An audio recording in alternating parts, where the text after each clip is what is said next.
Shalom saudaraku yang dikasihi oleh Tuhan, berjumpa kembali dengan saya di channel ini. Terima kasih telah mendukung perkembangan channel ini dengan cara subscribe, memberikan like, sehingga video di channel ini direkomendasikan oleh YouTube untuk menjangkau banyak orang. Dan teman-teman boleh memberikan komentar yang cerdas, sopan, yang menghormati orang lain. Tentu komentar yang berkaitan dengan video yang saya upload. Dan teman-teman, terus saya minta untuk mendukung saya dengan cara men-share video dari channel ini di berbagai media teman-teman, sehingga ada banyak orang yang mengetahui informasi dan kebenaran yang disampaikan, yang diberitakan melalui channel ini. Tuhan memberkati kita. Saudaraku yang dikasihi oleh Tuhan, bahwa kekristenan itu telah teruji dari abad ke abad, sekalipun ada banyak penyesat bidat yang mencoba menyerupai ajaran kekristenan, tetapi kemurnian kebenaran itu mampu membentengi, melawan segala jenis bidat dan pengajar-pengajaran palsu. Nah, teman-teman yang dikasihi oleh Tuhan, kali ini kita akan melihat ada sebuah berita asik yang bisa menemani weekend kita, yang akan menambah wawasan kita teman-teman mengenai perdiskusian antara Islam Kristen mengenai keyakinan. Nah, hadirnya internet ini kan memberikan kita ruang untuk semakin terbuka terhadap keyakinan orang lain, siap dikoreksi dan mengoreksi. Tentu yang benar pasti berdiri kokoh dengan fakta-fakta sejarah dan arkeologi dan lain sebagainya. Nah, teman-teman yang dikasihi oleh Tuhan, seorang dosen Islam akhirnya kabur dari perdiskusian ketika disodorkan bukti-bukti atau data-data yang valid mengenai keyakinannya. Bagaimana bisa seorang dosen Islam, ya bisa aja sih, karena saat ini kan orang untuk mendapatkan gelar atau untuk mendapatkan jabatan bisa aja dengan uang, tapi itu hanya intermezzo aja. Tapi memang itu benar.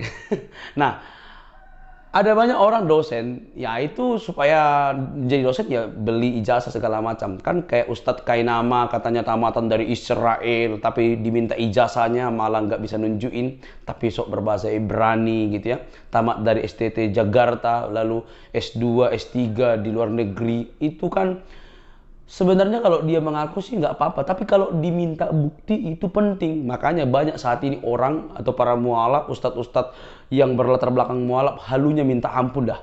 Nah, hal ini mengajarkan kita ketika disodorkan fakta-fakta yang valid mengenai Islam, yang mereka tidak pelajari, mereka tidak berani korek selama ini, justru dibukakan oleh apologetik Kristen, maka mereka luar biasa kagetnya teman-teman, bisa kabur dan tidak dapat membantah apapun.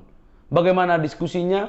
Siapkan air putih supaya tidak kepanasan, atau kopi supaya kamu makin waras. Mari kita simak teman-teman, jangan skip supaya kamu mendapatkan informasi, wawasan yang lengkap. Ini dia teman-teman videonya.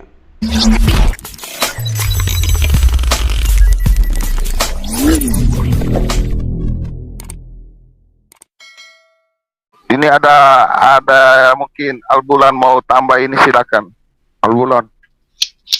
Ya, sebenarnya teman-teman udah jelas tadi, udah jelas kok. Cuma Pak Rahmat tadi saya lihat ya, dia mungkin melihat kitab suci itu sebagai kitab yang mengajarkan tentang moral-moral. Tetapi kalau kita bertanya kepada diri kita sendiri ya, mengapa ya? Dalam satu kitab itu terdapat standar ganda. Misalnya ya, seorang pemimpin itu ya, seorang panutan itu bisa mengawini sebanyak mungkin istrinya. Kemudian umatnya cuma dibataskan kepada 4. Jadi sebenarnya saya pun agak bingung ya. Jika benar ini adalah satu kitab yang mengajarkan tentang moral-moral yang baik, standar moral yang baik. Jadi ngapain ya panutannya? Nggak apa-apa, kamu bisa kawin. Mau 1 orang, 2 orang, 3 orang, tidak terkira, itu terserah.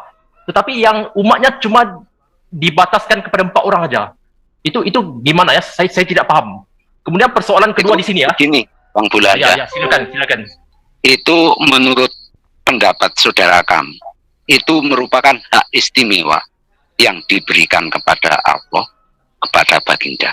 Jadi kepada umatnya tidak boleh, tetapi bagi beliau merupakan hak keistimewaan karena saking cintanya Allah kepada baginda. Itu menurut jawabannya. Oh, jadi karena Allah itu mencintai pesuruhnya, istilahnya pesuruhnya ya.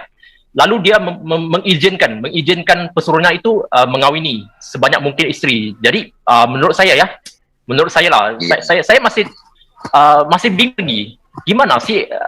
Jadi kita harus paham ya, si pesuruh itu ketika menjadi pesuruh, ketika dilantik menjadi pesuruh umurnya udah 40.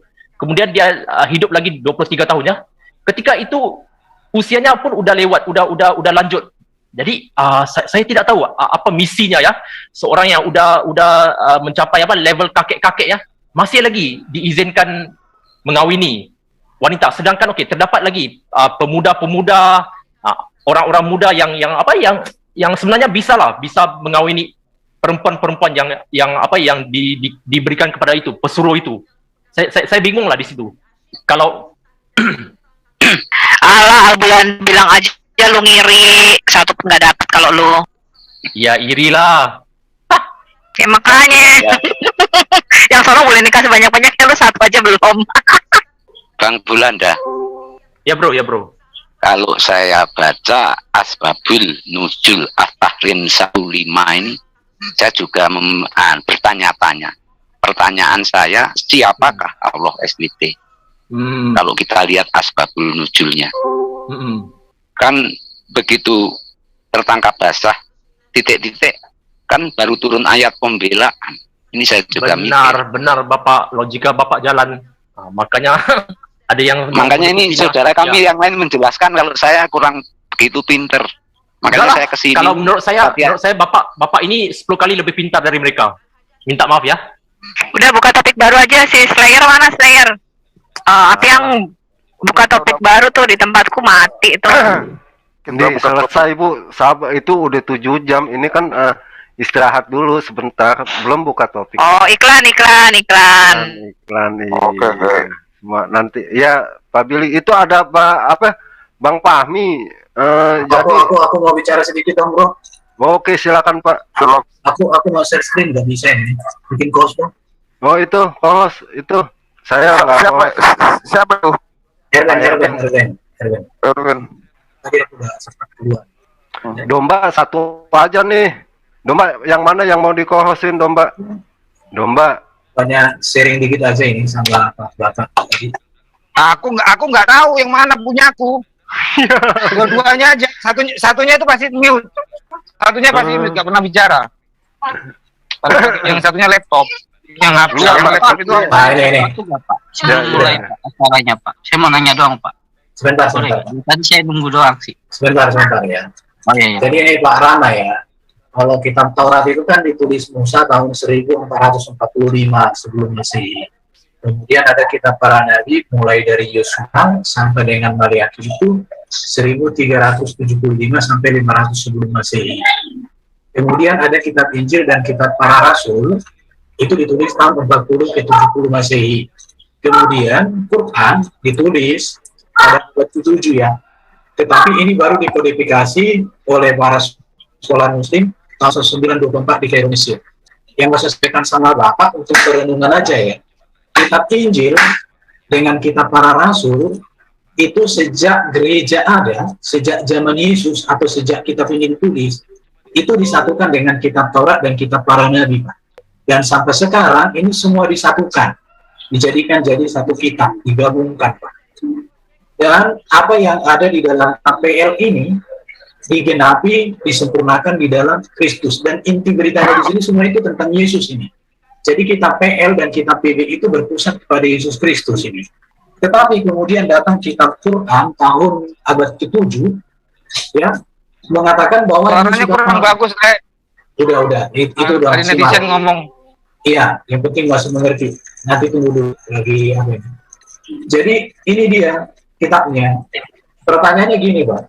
Kalau di kitab yang abad ke-7 ini menyatakan sesuatu yang salah dengan apa yang ada di kitab Taurat dan kitab para rasul, pertanyaannya, kemana aja Allah selama hampir 700 tahun? Kenapa baru dikonfirmasi? Karena kitab-kitab yang PL ini semua masih utuh, Pak. Manuskripnya juga masih lengkap. Ada puluhan ribu manuskrip Alkitab kita. Ada sekitar 25.000 manuskripnya. Dan ketika 25.000 manuskrip itu semua saling satu yang lain saling melengkapi, Pak. Dan di sini berbicara tentang apa yang Allah kerjakan, apa yang Allah rencanakan, yang berpuncak pada pribadi Yesus sendiri. Tetapi datang kitab Quran ini, ada banyak di sini berita ketika disandingkan dengan apa yang ada di sini, itu bertentangan.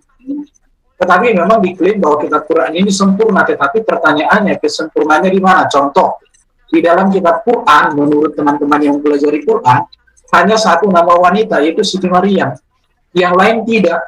Bagaimana kita bisa mengenal contoh Abraham, istrinya berapa, ya? Atau mengenal Adam, istrinya siapa? Kalau hanya berpatokan kepada Quran, itu tidak bisa. Kalau kita mau kaitkan Quran dengan hadis, hadis itu kan ratusan tahun setelah Quran ditulis. Berarti Quran ini bagaimana dipahami sebelum ada hadis? Karena hadis baru datang sekitar 100 atau 200 tahun setelah Quran. Ya ini perenungan sejarah saja buat Pak Rahman dan buat kawan-kawan Muslim di situ. Kalau kitab Kristen ini jelas sudah berbicara tentang Yesus, berbicara tentang tokoh-tokoh Alkitab semuanya. Tapi kalau kita baca di Quran ini berbeda, Pak. Bahkan tadi Bapak mengatakan itu bertentangan. Kalau saya katakan bertempur, Pak. Nah, ini saja perenungan. Kalau berbicara sejarah, saya kasih analoginya gini, Pak. Kalau berbicara sejarah Pak Soekarno, maka saya akan pegang apa yang dituliskan oleh Ibu Megawati. Saya tidak akan percaya dengan apa yang dituliskan Domba kalau itu tidak sesuai dengan apa yang disampaikan oleh Ibu Mega. Kenapa? Karena Ibu Mega itu anaknya langsung hidup bersama dengan orang tuanya. Kalau Domba, dia tinggal di mana nggak tahu, lahirnya juga baru di zaman sekarang. Nah, di situ sama seperti kalau orang Amerika cerita tentang Amerika, saya percaya. Tapi kalau si Domba ini cerita tentang Amerika, nggak pernah dia ke Amerika, nggak ada kenalannya pula orang Amerika. Aku bilang lah, aku lo kau Domba, mulut kau besar aja, aku bilang aja gitu. Tapi kalau orang Amerika, besar di Amerika, dia hidup di sana, dia hidup sejaman dengan sejarah itu, cerita tentang Amerika, maka katakan, mantap, pancen oke. Jadi karena begitu Pak, maka saya katakan, kisah-kisah yang ada di dalam Quran, walaupun dimirip-miripkan dengan apa yang dia kitab, saya tetap pegang Alkitab ini. Karena jaraknya ini Pak, 70 ke abad ke-7 Pak ini. Di sini 70 Masehi udah lengkap, komplit semua ditulis. Tapi di sini baru datang abad ke-7, 600 berapa gitu. Ya kalau orang percaya kepada ini, itu hak mereka. Kita nggak boleh protes, kita nggak boleh marah-marah. Tetapi nggak mungkinlah ini menjadi acuan kita. Karena baru pertanyaan-pertanyaan contoh. Kenapa kitab Quran ini tidak berani menyandingkan atau menyatukan dengan kitab-kitab terdahulu? Beda dengan Kristen menyatukan dengan kitab-kitab terdahulu Pak. Kitab Taurat, kitab Jabur, kitab para nabi itu disatukan. Kenapa? Karena kita tidak takut. Kita nggak pernah mengatakan kitab Taurat palsu, enggak. Justru di dalam Taurat itulah kita mengenal siapa Yesus, Pak. Karena di dalam Taurat itu berbicara tentang nubuatan akan kedatangan Yesus sebagai Mesias, sebagai Raja Penyelamat. Nah, ini sebagai sebuah perenungan, ya yang saya coba buat sikit-sikit supaya Bapak bisa pikirkan, Bapak bisa pertimbangkan. Terima kasih, itu aja. Lanjut. Terima kasih. Sabar. Ini ada yang reset, kalau bisa direset dulu. Ini ada Jason, silakan Jason. Tapi yang Jason bilang, yang Erben bilang itu enggak. Nah, ini enggak ada tanggapannya gitu. Biasa tanggapi sebentar aja. Jason bisa sebentar? Ya, silakan Fahmi. Iya. Pertama, saya mau tanya sama yang tadi ngomong tadi. Arti kodifikasi itu apa sih? Menurut apa yang disampaikan oleh Pak Munim Siri, bahwa waktu itu sekolah yang datang dari berbagai negara ketemu mereka di Al-Azhar Mesir, ada videonya, ada perbedaan-perbedaan, sehingga mereka sepakat untuk membuat, walaupun ada yang tidak setuju waktu itu, dan itu terjadi 1924. Yang menyampaikan itu adalah Profesor Munim Siri, yang memang dia bidangnya di situ. Bukan. Nah, kalau Bapak mau tahu bukunya itu ada di Polemikus, polemik kitab suci atau kontroversi Islam awal dan tradisi intelektual Islam di studio Pak. Silakan. Saya cuma tanya. Saya tuh cuma tanya arti kodifikasi itu apa?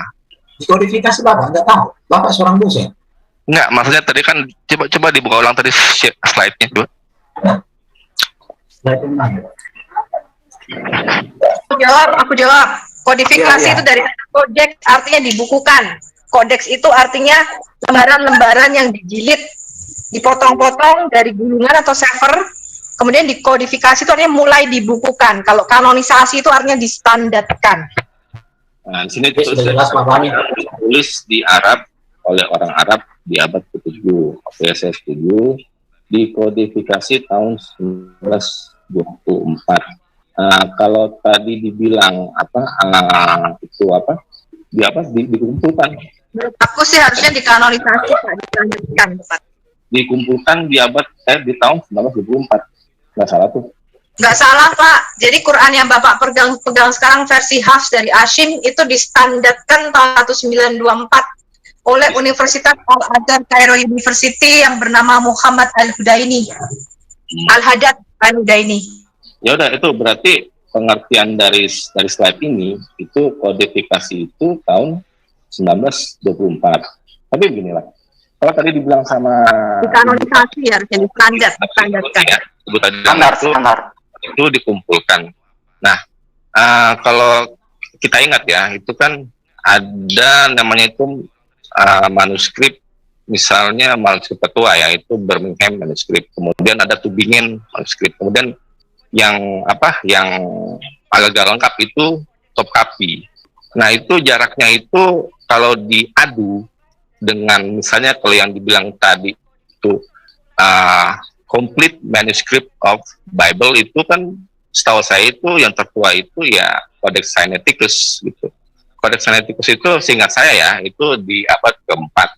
Jadi ada sekitar taruhlah 300 lebih tahun gitu untuk bisa terkumpulnya kitab suci orang Kristen saat ini. Nanti silakan cek sendiri itu top copy itu datingnya tuh berapa gitu. Terus kedua gini, kalau dibilang apakah Tuhan itu menjaga firman-Nya? Kalau menurut saya simpel gini aja. Di Indonesia gitu kan, dengan misalnya di mana tadi kan semua Amerika ya gitu kan. Amerika itu kalau baca Fatihah, seingat saya sih sama gitu, karena saya pernah jadi makmum di sana. Gitu. Nggak ada yang beda itu, nggak ada yang bilang misalnya apa gitu. Terus apalagi tadi kebanyakan sih, jadi saya gitu jadi lupa tuh mau menanggapi yang mana gitu. Satu-satu dulu. Bapak percaya nggak Quran Bapak yang Bapak pegang sekarang ini versi Utsmani? Saya nggak akan bilang itu versi Utsmani gitu. Quran itu dari Allah dan Allah menjaga sendiri gitu. Jadi metode transmisinya itu melalui lisan gitu. Adapun yang tertulis itu karena orang itu menghafal kemudian dia menuliskannya. Jadi sumber utama dari transmisi Quran itu adalah tradisi lisan, dibacakan saat sholat, kemudian yang itu menghafal, kemudian dia menyampaikannya lagi. Jadi itu namanya itu yang transmisi lisan itu seperti itu, gitu. Satu-satu dulu. Bapak percaya nggak ketika Muhammad menerima wahyu kemudian ada juru tulis suruh nulis? Begini ya, kalau dibilang ada juru tulis, jadi gini, setiap kali menerima wahyu Rasulullah SAW itu, kemudian dia recite the verse gitu kan. Kemudian yang mendengarnya itu kan bukan cuma satu atau bukan cuma si Zaid bin Sabit gitu, tapi banyak orang. Nah, begitu masuk ke zaman Khalifahnya Utsman bin Affan, itu kan ada urgensi untuk jangan Muhammad dulu. Banyak sekali yang karena banyak sekali tuh kami jangan lompat ke Utsman. Yang tewas gitu. Makanya ada kebijakan gitu, kalau gitu kita kita kumpulkan orang-orang penghafal ini. Nah, dalam ketika dikumpulkan itu nanti ada tuh yang namanya itu yang mengujinya gitu. Ini yang orang-orang terdekat langsung, yang mendengar langsung ketika Rasulullah itu masih hidup. Nah, gitu. Jadi ada tuh yang yang tidak sama. Pak Fahmi jangan loncat dulu ke Utsman. Saya mau tanya zaman Muhammad. Ketika beliau menerima wahyu, ulama Anda menyatakan ada sekitar 40 orang juru tulis Muhammad. Benar apa enggak itu? Begini ya, kalau misalnya kan tadi kan saya mau tanggapi gitu. Kalau mau dengar ya monggo. Cuma kalau nggak mau dengar ya nggak apa-apa. Saya nggak maksa juga sih. Ya. Ini gimana sih Pak Wami nih? Saya bertanya jangan ke zaman Utsman. Anda tuh yang nggak mau dengar, Pak. Saya kan cuma tanggapi. Anda rocos. Ben, gitu. Saya tanya, jangan ke Utsman bin Affan dulu. Sebentar, jangan ke Utsman bin Affan. Kita tracking satu-satu dari zaman Muhammad. Ulama Anda menyatakan, setiap kali Muhammad menerima wahyu, ada juru tulisnya yang menulis. Ada sekitar 40 orang. Betul apa tidak? Sekarang ini saya cuma mau tanggapi apa yang dari Erbil saja gitu. Karena ini kan buat pengetahuan kita bersama di sini. Gitu ya. Enggak, saya mau tes apakah benar Quran ini terjaga, titik komanya tidak berubah sampai ke lapas-lapasnya. Dalam begini gitu. Apa? Bapak ngomong apa? Itu nggak bisa nyampein ya, ngapain di sini gitu kan? Loh, saya tanya, kita mau tes ya. Muslim mengatakan Quran terjaga. Ini ya, turun dari Allah. Saya mau tanya, benarkah pada zaman Muhammad ketika Muhammad terima wahyu ada yang nulis, Pak? Ada juru tulisnya? Nah, kalau nggak setuju ya itu nggak masalah. Cuman artinya itu mesti ini orang katanya dosen ya? Dosen datang ke Muslim datang. Ini benar dosen apa gimana sih ngomongnya nggak nyambung? Itu kan nanti terjadi dialog. Sabar, Kimpin. Yang enak. Kimpin, saya mau nanya apa Kimpin mau menanggapi pertanyaan Ibu Sofi atau tidak? Nah, karena kemungkinan juga Ibu Sofi harus mengerti bahwa Kimpin mungkin tidak bisa menjawab karena mungkin dia tidak punya ilmu sampai ke situ. Begitu kan Kimpin? Kenapa? Saya kan nggak ngaku. Saya tuh tahu sekali. Enggak, saya mau nanya aja dulu. Kimpin mau menanggapi pertanyaan Ibu Sofi. Ini kan kita kan mau dialog nih, ya kan? Bukan istilahnya itu mau menang-menangan bagaimana gitu. Oke. Ini aneh, orang gua nanya dia menang-menangan nih aneh. Ya, sabar. Pak Pami. Tanggapi gitu. Al-Bulan sebentar, Al-Bulan. Oke. Jadi begini Kimpin, Anda memang tidak mau menjawab pertanyaan Bu Sofi, begitu kan? Selesai. Oke, mungkin ada pertanyaan lain dari Al-Bulan, silakan Al-Bulan. Pak Pami, ini saya jadikan buku ini sebagai referensi ya. The Quran in its historical context ya. Ini dalam redaksi ini ya, ada nama-nama orang Muslim ya. Saya nggak tipu. Ini. Bisa share screen nggak? Saya sudah share screen kan. Jadi ini ya orang Muslim sendiri pun ada ya dalam ini ya, contributors ya. Ada Sulaiman Murad, kemudian Gabriel Said Reynolds, Abdul Masih Saadi, ya, Samir Halil Samir. Jadi ini profesor semua ya? Ya, saya to the point aja ya. Karena apa yang profesor sejarah. Ya, karena apa yang Bapak ngomong tadi ya, saya rasa tidak begitu akurat ya faktanya. Terus saya mau tunjukkan ini ya. On the ship, karena saya rasa Bapak tadi bilang pernah ke Amerika kan, pasti bisa bahasa Inggris kan. Jadi on the ship of the Quran, the common belief that Quran has a single unambiguous reading is due in part to the bravado of translators who rarely express doubt about their choices. Jadi ini hanya berdasarkan iman ya, ayat ini ya, kalimat ini. Yet it is above all due to the terrific success of the standard Egyptian edition of the Quran first published on July the 10, 1924. Tapi kenyataannya di sini ya, Quran yang distandarkan ya pada hari ini karena jasanya karena standar Kairo yang telah diterbitkan pada bulan Juli tanggal 10 tahun 1924 ya. Terus kita baca lagi ya Pak. Siapa yang milih? Sebentar, siapa yang milih Quran versi Hafs itu? Muhammad Al-Husaini Al-Haddad. Ya, benar ini. The common belief that the Quran as a single belum kelar lagi Pak. Reading in part of the bravado of translators who rarely express doubt about their choices. Yet, in above all, due to the terrific success of the standard Egyptian edition of the Quran, first published on July 10. Maksudnya apa yang mau sampaikan di sini apa? Maksudnya yang kalimat pertama ini ya, kan orang Muslim kan berpendapat Quran itu cuma satu, tiada bacaan yang unambiguous, tiada bacaan yang yang tidak sama. Hal ini adalah jasa kerana jasa orang-orang yang menterjemahkan Quran, yang tidak pernah meragukan tentang Quran pilihan yang mereka baca.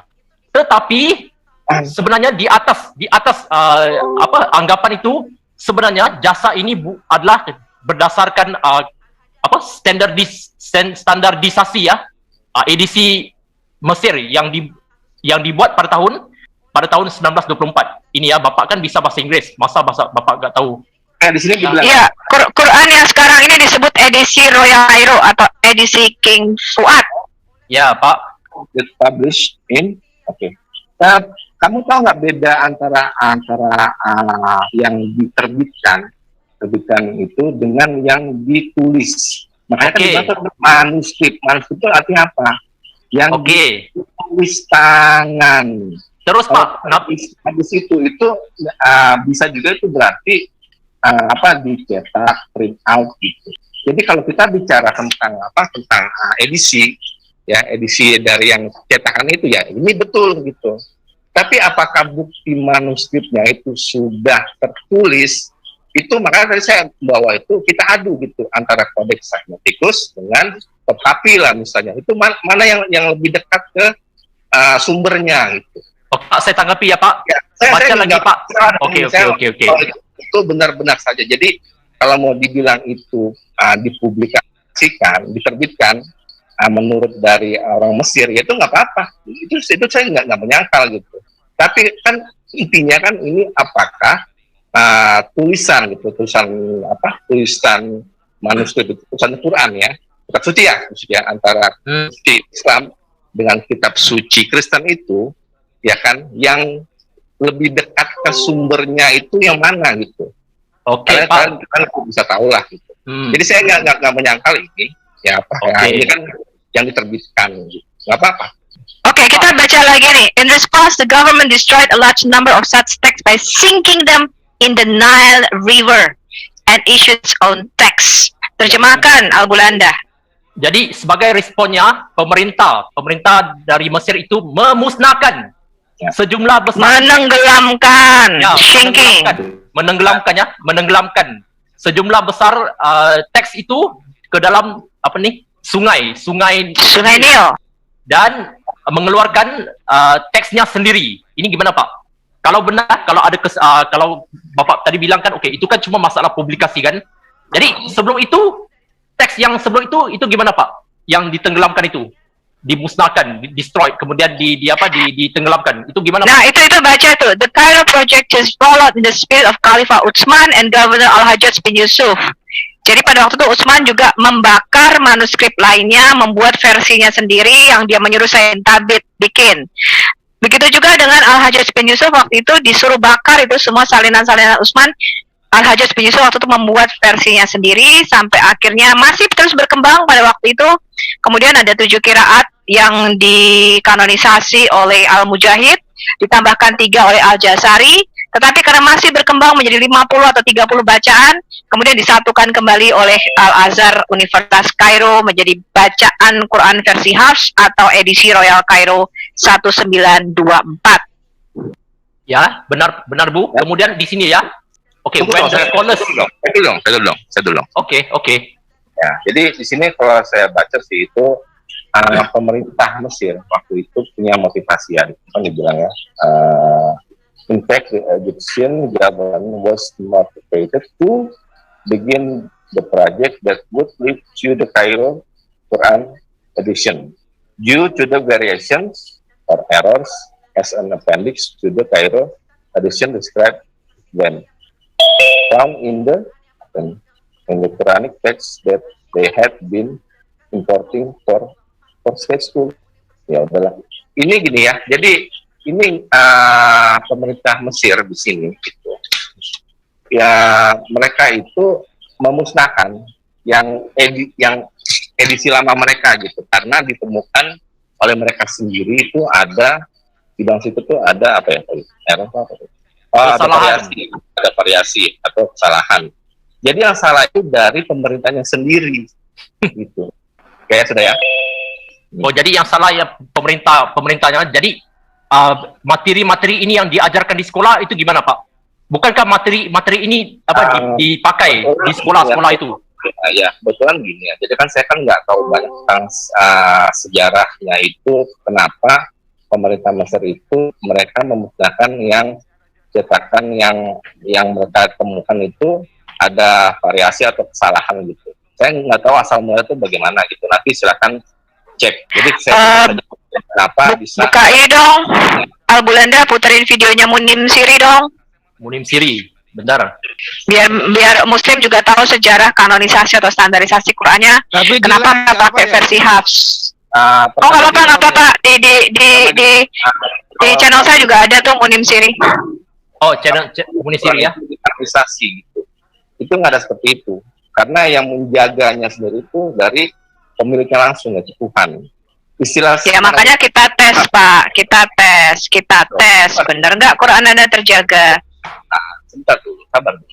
Gini ya, jadi kalau saya itu salah satu mungkin dari sedikit yang menolak ya itu istilah kanonisasi Quran.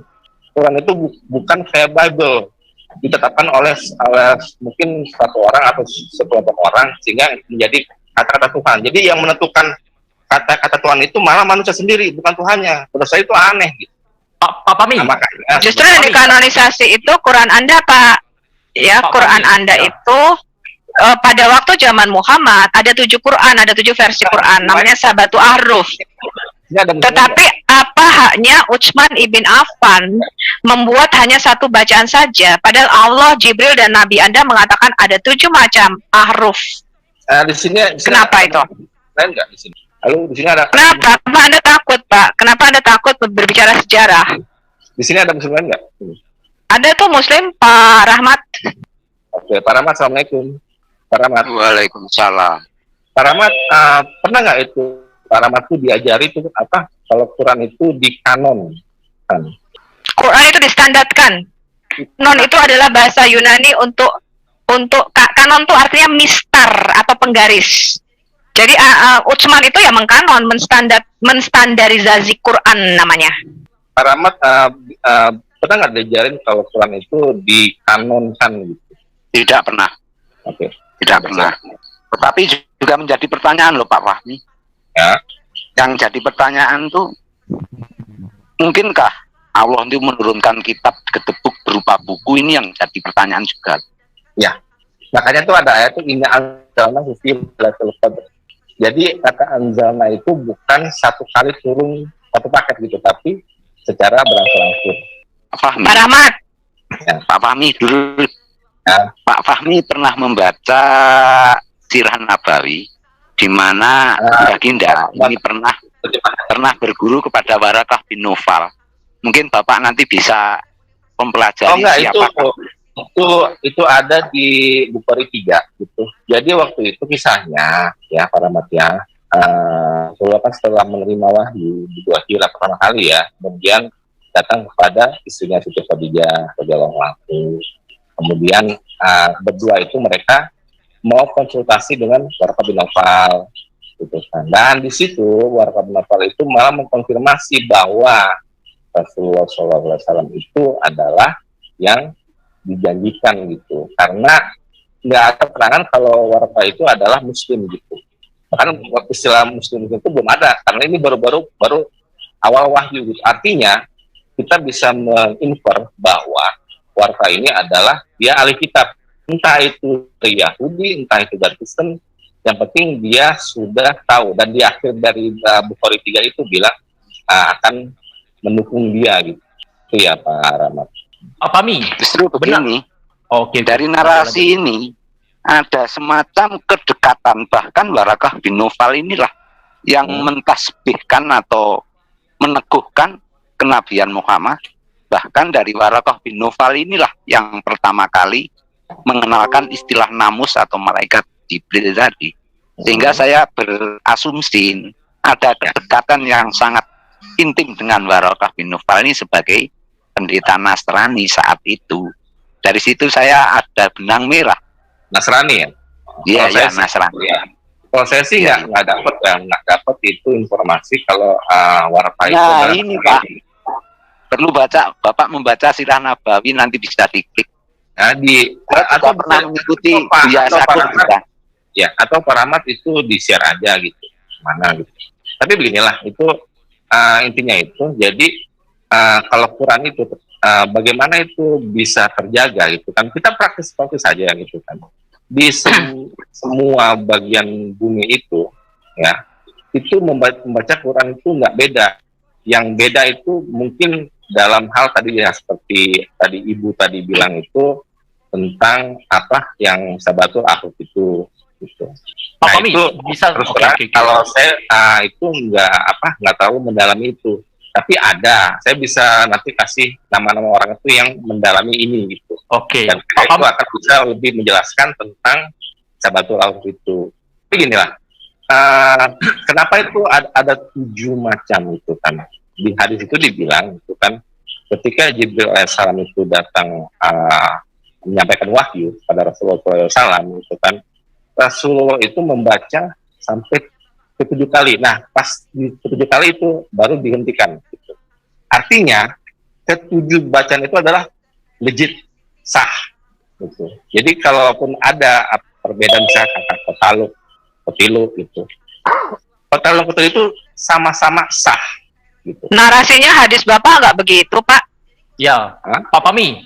Jadi saya mau bertanya ya. Sebentar. Sahabatul Ahruf dulu, Bulanda dibahas dulu. Ya. Di dalam hadis-hadis Bapak, mengapa bisa muncul Sahabatul Ahruf atau 7 qiraat bacaan itu? Karena ada pertengkaran di antara para sahabat-sahabat Nabi Bapak. Kalau mereka tahu Quran diturunkan dalam 7 bacaan, nggak mungkin mereka saling bertengkar. Contohnya Hisham bin Hakim dengan Umar bin Khattab itu bertengkar karena Hisham membaca surah Al-Furqan lebih panjang ayat-ayatnya dibandingkan Umar bin Khattab. Lalu mereka berantem, dari mana kamu dapat bacaan ini? Dari Muhammad. Kamu dari mana? Dari Muhammad juga. Lalu mereka menghadap Muhammad. Kemudian Muhammad membenarkan, oh kamu benar, kamu juga bacaannya benar Umar bin Khattab, karena Jibril menurunkan dalam 7 aruf. Jadi cerita Jibril menurunkan 7 aruf itu baru dibuat setelah ada pertengkaran di antara para sahabat. Demikian juga dengan Abdullah, termasuk Ibn Mas'ud, di mana Ibn Mas'ud ini dan Ubay bin Ka'ab ini merupakan penghafal Quran. Mereka sampai ragu-ragu bahwa Quran ini merupakan firman Allah karena terdapat perbedaan bacaan. Barulah turun cerita Sabatul Ahruf itu. Jadi yang berbeda bukan dialek, tetapi huruf-hurufnya memang berbeda. Ahruf itu hurufnya beda. Kalau hurufnya beda, yang dibakar itu kalau dia itu bukan lidahnya, Pak. Yang dibakar waktu itu manuskripnya.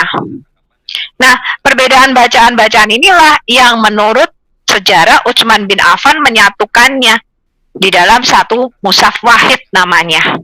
Nah, tetapi tulisan Said bin Thabit yang katanya diskanonisasi atau distandarisasi oleh Utsman bin Affan, dikirim ke 5 provinsi, 9 provinsi ini sampai sekarang pun tidak pernah ketemu mushafnya.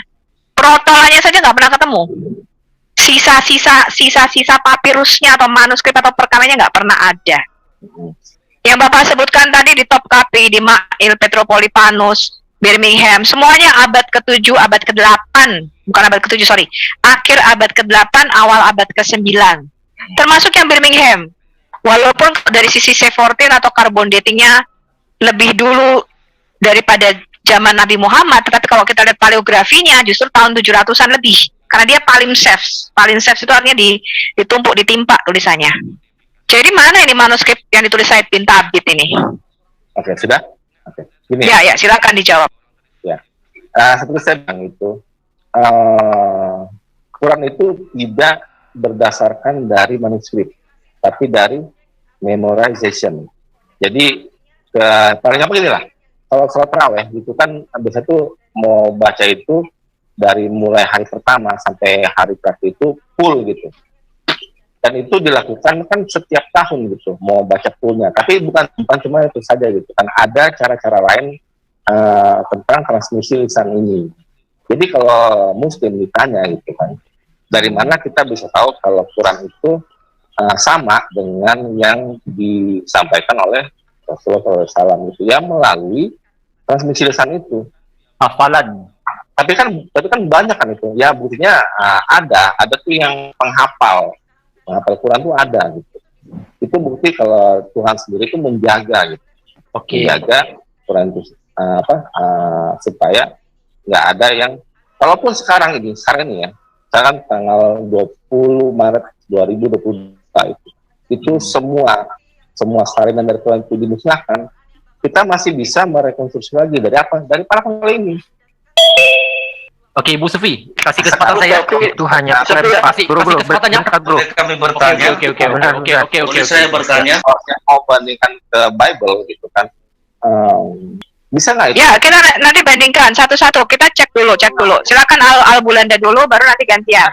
Oke. Tahu kan banyak sekali versi Pak Pami ya. Bible itu sendiri, ya kan? Oke. Pak Pami tadi keywordnya King James, RSV, Nabre, dan sebagainya gitu. Oke, jadi Pak Pami, bentar, versi itu kan berbeda-beda gitu. Pak Pami tadi kan bilang tentang apa? Penghafalan kan?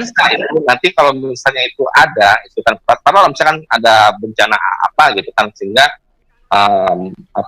yang tercetak ini Bible itu pemusnah Sumatera lagi misalkan. Oke, bisa Pak Pami direkonstruksi lagi gitu. Pak Pami seperti yang kalau dari Quran itu lakukan. Assalamualaikum. Pak Pami tadi kan bilang Quran itu dijaga melalui penghafalan kan? Oke, ya. Ini ya ada ayat Qurannya, surah Al-Baqarah ayat 106. Terus ya kalau kita lihat ke asbabul nuzulnya ya. Oke, ini dari Risalah Muslim ya, bukan ini bukan web buatan kafir ya, buatan orang muslim sendiri. Oke, ini saya baca ya, asbabun nuzul artinya sebab-sebab diturunkannya surat Al-Baqarah ayat 106. Oke, Ibnu Abu Hatim meriwayatkan dari jalan Ikrimah dari Ibnu Abbas, ia berkata, terkadang wahyu turun kepada Nabi pada waktu malam, lalu beliau lupa di waktu siang. Maka Allah menurunkan ayat 106 ini. Jadi di sini ya, sekiranya Nabi itu sendiri bisa lupa pada wahyu, apakah jaminan Muslim yang ada pada hari ini benar-benar menghafal apa yang terjaga dari Allah itu, sedangkan nabinya aja lupa ayat. Jadi apa jaminan bahwa apa yang kalian hafal itu benar? Ya itu aja, Pak. Ya. Di situ disebutkan nggak itu lupa selama-lamanya? Apa bedanya, Pak? Ini kan dibilang terkadang waktu turun kepada Nabi pada waktu malam, lalu beliau lupa di waktu siang. Jadi kalau Nabi pun bisa lupa pada ayat. Apalagi ya umat. Saya percaya memang ada yang bisa menghafal Quran, tapi apakah yang mereka hafal itu benar-benar terjaga? Sedangkan nabinya sendiri aja lupa ayat. Itu gimana, Pak? Saya masih bingung ini. Makanya di situ bisa itu lupa selama-lamanya nggak? Ya, itu mau lupa selama-lamanya. Jadi kalau Bapak bilang dia tidak lupa selama-lamanya, bagaimanakah Nabi itu diingat? Siapa yang mengingatkannya? Terus Bapak begini ya. Namanya begini. Waktu malam, ya. Pak begini ya. Waktu malam. Kan ada satu kelemahan itu kan sifat pelupa, gitu kan. Tapi apakah dia mau lupa seterusnya? Contohnya saya lupa naruh kunci motor, gimana ya kunci motor itu kan? Nah, berikutnya gitu kan, jadi kan saya kalau gitu supaya nggak lupa, nah nanti saya mau gantung di sini gitu. Namanya lupa itu wajar, manusiawi. Pak, sedangkan ya kalau Bapak berpegang kepada hadis ya, sanad aja nggak bisa lupa. Kalau orang ini cepat lupa, orang ini bisa lupa, orang ini nggak bisa terpercaya. Apalagi ini Quran, Pak. Ini Quran aja lupa. Sedangkan hadis. Al-Bulan kita juga nggak bisa paksakan untuk itu. Yang ya, jelas cuma berlogika, Pak. Muhammad aja lupa. Ya, mungkin ini ada tanggapan dari Jason dari tadi, dia angkat tangan belum dapat giliran. Ayo Jason. Silakan. Iya, aduh, lama nih. Saya mau pulang nih. Ini masih di gereja nih. Jadi sebelum saya mau pulang nih ya ke rumah, saya mau memberikan suatu tantangan. Kalau saya sih tantangan daripada debat pusing ya. Begini, ada Pak Pami juga yang lain, rekan-rekan semuanya, rekan-rekan muslim semuanya yang baik-baik ya, yang baik-baik hati semuanya. Dan begitu, yang lagi nonton di channel-channel dimanapun Anda sedang menonton, ini tantangan dari Jason Melvino. Tunjukkan di mana Isa itu hidup, pada zaman mana Isa itu hidup menurut Al-Quran. Kalau ada, saya siap untuk jadi mualaf. Itu aja deh, daripada debat siap pusing. Aja kemarin ya, tunjukkan di zaman mana Isa itu hidup di Al-Quran ya. Silakan. Oh ada, saya siap jadi maaf. Gitu aja. Salam alaikum, bismillahirrahmanirrahim. NKRI tetap jaya. Bineka Tunggal Ika harga mati. Haleluya. Amin. Thank you. Terima kasih, itu pertanyaan yang mungkin belum pernah terjawab sampai detik ini. Ya silakan Fadila, mungkin ada tanggapan, silakan. Fadila. Ya, shalom semuanya. Assalamualaikum ya, udah Pak. Ya, saya cuma sedikit aja nanya sama si Pak siapa tadi? Pak dosen. Pengen tahu Pak Fahmi. Apakah setiap penghafal itu dia paham isi Al-Qur'an satu. Ya. Kemudian saya pengen tahu juga apakah Al-Qur'an itu berlaku dari waktu turunnya wahyu sampai saat ini. Katanya kan kata Muslim Al-Qur'an itu berlaku untuk sepanjang masa. Dua itu aja. Oke, yang pertama dulu ya. Seingat saya itu nggak disebutkan itu misalkan kalau menuju kota misalkan kota Galilea atau Judea atau misalnya apalagi disebutkan itu, seingat saya itu nggak ada disebutkan gitu.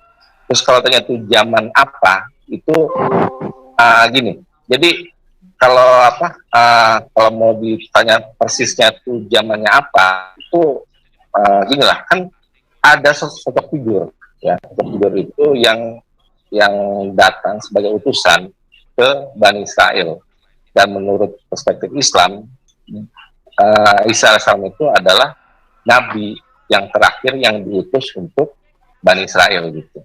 Jadi kalau ditanya jawabannya dalam Quran, saya bilang ya nggak ada gitu. Tapi bisa nggak kita menerima itu sejarah gitu kan dari luar keislaman ya gitu kan, yang situ menjelaskan bahwa ada sosok figur bernama Jesus Christ gitu kan, yang berada di daerah Israel lah waktu itu. Itu selama nggak bertentangan, conflicting with the Quran, kalau pribadi saya terima saja gitu ya. Kalau cuman berkenan di mana, kapan ya. Terus yang dari ibu tadi, yang pertama saya lupa tadi apa? Yang ibu tadi Bu Fadila. Oh, saya tanya, apakah setiap penghafal yang sekarang lah ya, yang setelah zaman sekarang itu, ketika dia menghafal, dia mengerti dan paham hafalannya. Itu satu. Yang kedua, apakah benar Al-Quran itu berlaku untuk sepanjang masa sampai saat ini atau yang ke depan? Itu aja, Pak. Ya, pertama ya, kebetulan saya itu bukan hafiz juga. Jadi saya nggak bisa mewakili mereka yang menghafal Quran. Itu pertama. Yang kedua, terjaga gitu. Bukan terjaga, berlaku. Artinya dilakukan juga pada zaman sekarang. Oh, maksudnya itu, paham gini. Jadi kalau kita ya, karena kita ini bukan orang yang beragama gitu. Dan kita tuh mempunyai satu set hukum sendiri gitu, set aturan-aturan sendiri gitu kan.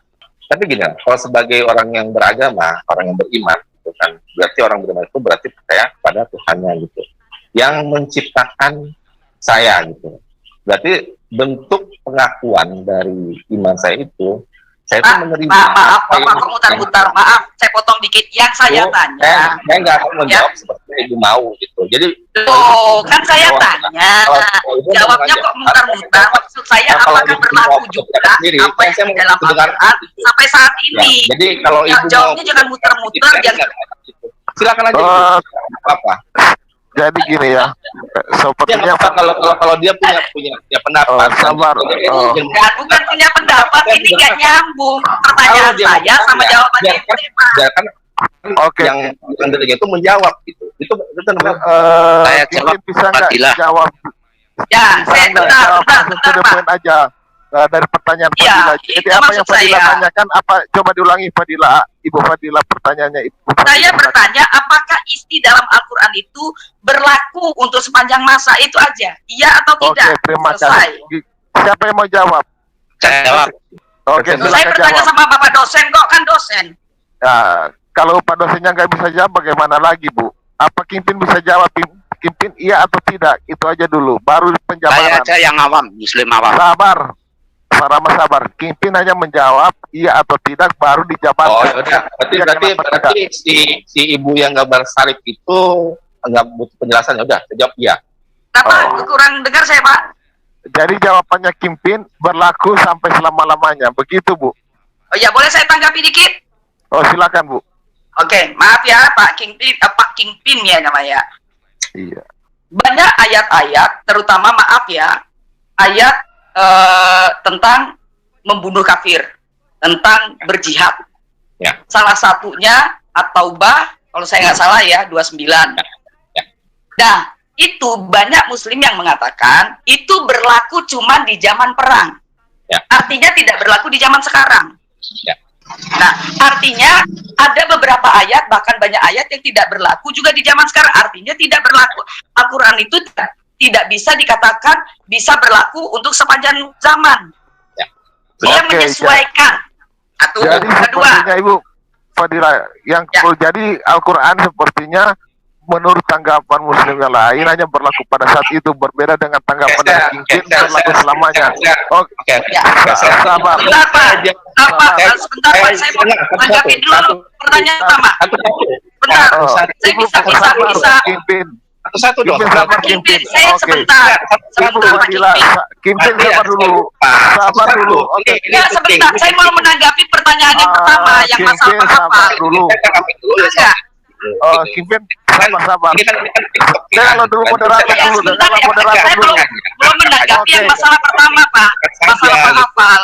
Karena tadi kan bilang kan nggak mau penjelasan. Ini saya mau tanggapi singkat aja gitu. Jadi apakah yang diajarkan di dalam surat Taubah itu tentang apa? Tentang memerangi kafir? Saya jawab singkat aja gini. Kami diajarkan itu untuk membela diri ketika dalam ancaman, ketika diperangi gitu. Itulah cara kami mencapai kedamaian gitu dengan membela diri gitu. Oke. Ya. Pertanyaan nomor kedua, Ibu Fadila mau bertanya berapa pertanyaan ini Ibu Fadila? Bukan, saya mau menanggapi pertanyaan yang pertama. Dan pertanyaan kedua ini malah tapi boleh kan saya buat itu mirror question ya gitu kan. Saya mau tanya juga tentang Bible gitu ke Ibu nih yang gambar lip ini. Oke, Bang Fahmi.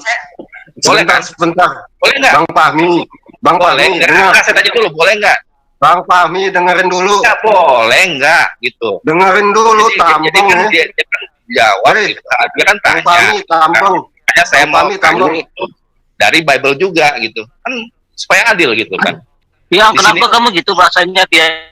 Gini ya, saya di sini tuh bukan untuk interogasi gitu. Jadi, supaya ada dialog gitu, bukan interogasi di sini, benar nggak? Loh, justru ini saya bertanya ini interogasi di sini. Interogasi Pak, supaya tidak menginterogasi Bapak. Nah ini muslim itu suka framing begini. Tentang dari Bible itu sendiri gitu, bisa kan nanti ya. Sebentar, Bapak ini gimana sih lagi ditanya? Ya, Bapak ini sama yang itu yang. Tapi yang tolong di mute semua, bicara satu-satu. Sabar, bicara satu-satu kan belum selesai tadi pertanyaan Ibu. Baru Kimpin juga langsung kalau nggak bisa jawab bilang aja Kimpin nggak bisa. Gitu aja kan simple, nggak dipaksakan juga harus menjawab di sini. Sebentar, coba Ibu. Sebentar. Udah keluarkan dia kalau di ini. Teman-teman muslim, sekali lagi nih yang ada di sini nih ya. Kalau ditanya A, jawab A. Jangan dijawab C, B, D, yang lain-lain. Bang Fahmi ini saya bilang ini di YouTube-in lain kali. Belajar bertanya. Kebiasaan Bang Fahmi. Pandi, lo ngomong apa ya Pandi?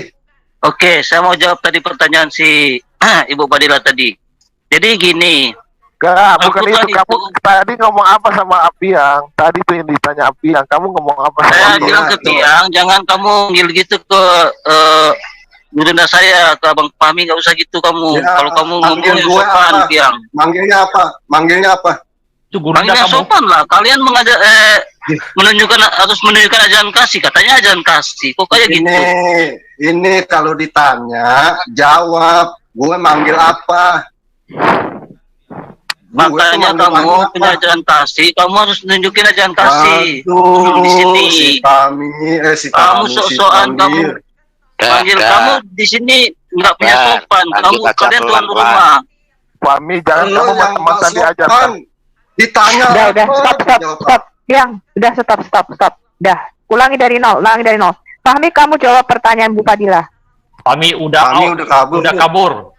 Jadi gini teman-teman muslim, contoh kedua si Pandi ditanya apa, jawabnya apa. Oke teman-teman yang dikasih oleh Tuhan, kita sudah menyimak apa yang didiskusikan antara dosen dan juga Pak Rahmat, seorang muslim ini teman-teman. Ini dosen Islam, tapi kok nggak ngerti Quran, kok nggak ngerti kodifikasi, kok nggak ngerti isi Qurannya sendiri. Iya gimana ini?